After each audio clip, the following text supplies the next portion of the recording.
Members, you are welcome. Today's lecture is about Introduction to Public Sector Management by Nisima Dan, NCBA 21. And today we shall continue with where we stopped. I will explain another topic since you have the notes. And today let us go to the roles played by the district chairperson, executive committee, and then if time allows, we can also look at the standing committees of local government. The question is introduction to public sector management. Since you have the notes right away, we can go and look at the role played by the district chairperson.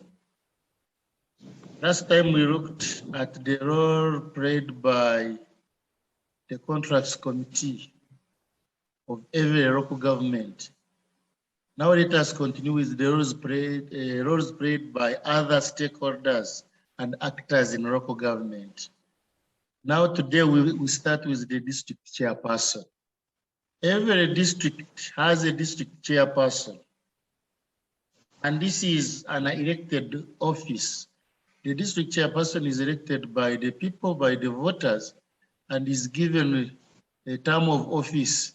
And normally, constitutionally, there are 5 years. After 5 years, then voters can either give another term or vote for a new person. Like now, Shema district government voted for a new chairperson, LC5, known as Madam Jemima Bhanda. Previously, we had Canon Kavgumer.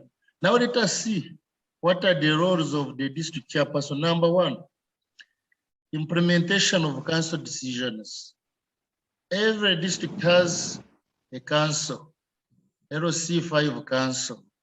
Now, once these councils come out with decisions, it is the duty of the chairperson to ensure that the decisions are implemented. And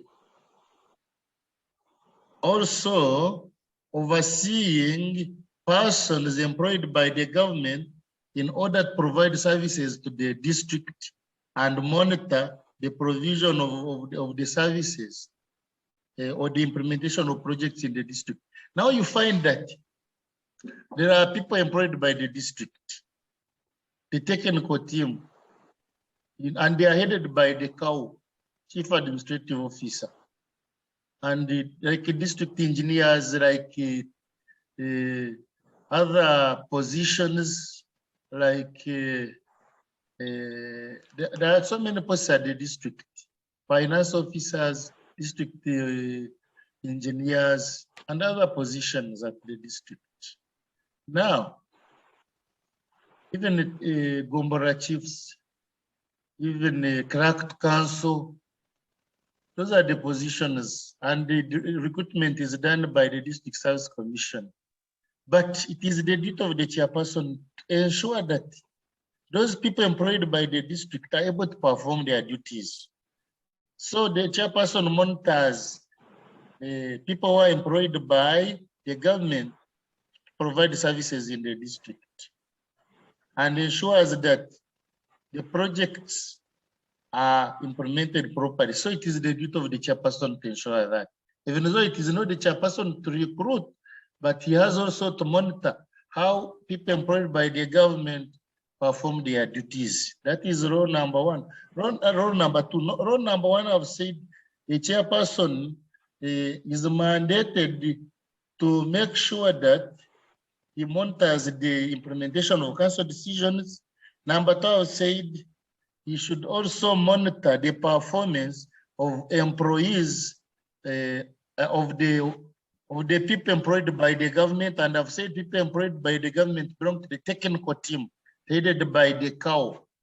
Then number three, coordinating and monitoring government functions as between the district and the government. so that the district can be able to coordinate with the central government. Number 3, the district chairperson also performs any other duty necessary for the better functions of the government, other duties that come in from time to time. So let us also, and members, e-learning lectures are not supposed to take long so as not to, there are some students without enough MBs. So we shall always end our lectures after a while, not 1 hour. Even 50 minutes is too much. Therefore, don't complain at the end of the day. These e-learning lectures are supposed to help students who have notes to go back and revise and maybe later ask questions. But we are not going to take long so that we can help you be able to study with just little money for MBs. That's why my lectures will not even be, will last either 40 or less minutes. So always be time conscious. We start early and end early. Let us look at the roles of the executive committee. Each district has executive committee members. Executive committee, these are people who are appointed by the district chairperson from the council. When I talk about council, I mean LC5. So a district chairperson appoints executive committee from the councillors. With the approval of the council, after appointing some councillors and they form part of this committee, secretaries, others called the ministers, then he takes the names back to the council. He picks these people from amongst the councillors and takes back the names to the council for approval. And there are very few positions. There are very few. See, what is the role of the executive committee? Since each district has executive committee, people vote for councillors, then the chairperson appoints executive committee from amongst the councillors and takes the names of those councillors back to the whole council for approval. What does this committee do?